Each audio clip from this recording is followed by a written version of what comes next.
Hi friends, எதிர்க்கட்சி தலைவர் உதயநிதி ஸ்டாலின் அவர்கள் த்ரிஷா அவர்களை பற்றியும் விஜய் அவர்களை பற்றியும் தப்பாக பேசுனது அகைன் இப்போ அந்த பிரச்சனை மேலே வந்திருக்கு. த்ரிஷா அவர்கள் இப்போ அவங்க சைடில் இருந்து மன்னிப்பு கேட்டே ஆகணும் அப்படிங்கிற மாதிரியும் சொல்லியிருக்காங்களாம். ஏன்னா பொது மேடையில் நாகரிகம் தெரியாமல் அந்த இடத்துல பொதுமக்கள் மத்தியில் இப்படி பேசுனது மிகப்பெரிய குற்றம்தான். என்னதான் கைது பண்ணாலும் அவர் இன்னும் மன்னிப்பு கேட்கவே இல்லையே அப்படின்னு சொல்லி இந்த நியூஸ் இப்போ ட்ரெண்ட் ஆகிட்டு இருக்கு. அன்னைக்கு உதயநிதி ஸ்டாலின் அவர்கள் காவேரி பிரச்சனைக்காக பேசினாரே தவிர அதில் டபுள் மீனிங்கில் ஆபாசமாகவும் சில வார்த்தைகளை பேசியிருந்தார். அதுதான் இந்த பிரச்சனைக்கு ஸ்டார்டிங் பாயிண்ட்டாகவும் இருந்துச்சு.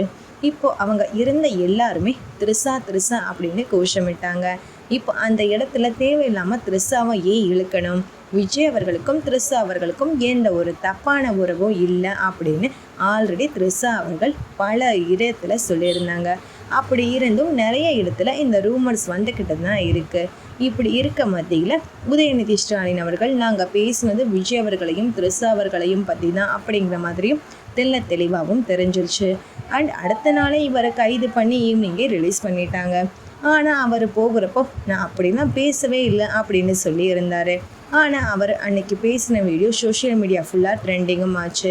இப்படி இருக்க மத்தியில் என்ன தான் கைது பண்ணியிருந்தாலும் ரிலீஸ் பண்ணாலும் அவர் இன்னும் மன்னிப்பு கேட்கல. ஸோ த்ரிஷா அவங்களோட வேலையை பார்த்துக்கிட்டு சினிமா வாழ்க்கையில் தான் இருக்காங்க. அப்படி இருந்தாலும் அது அவங்களோட பர்சனல் வாழ்க்கை. இவங்க பர்சனல் வாழ்க்கையை பற்றி எதுக்கு பேசணும்? அந்த இடத்துல அரசியல் ரீதியான பிரச்சனையை குறித்து தான் நீங்கள் பேசியிருக்கணும். எதிர்கட்சி தலைவராக இருக்கீங்கன்னா எதிர்கட்சியில் இருக்கவங்களோட தப்பாக சுட்டி காட்டணுமே தவிர அவர்களோட பர்சனல் வாழ்க்கையை பற்றி பேசக்கூடாது அப்படிங்கிற மாதிரி இப்போ கோரிக்கையை த்ரிஷா அவர்கள் முன் வச்சுருக்காங்க. அண்ட் த்ரிஷா அவர்கள் சைடில் இருந்து சீக்கிரமே உதயநிதி மன்னிப்பு கேட்கணும் அப்படிங்கிற மாதிரியும் கடிதத்தையும் கொடுக்க போகிறாங்களாம். இதை பற்றி உங்களோட ஒப்பீனியன் என்னென்னு கமெண்ட் பண்ணுங்கள்.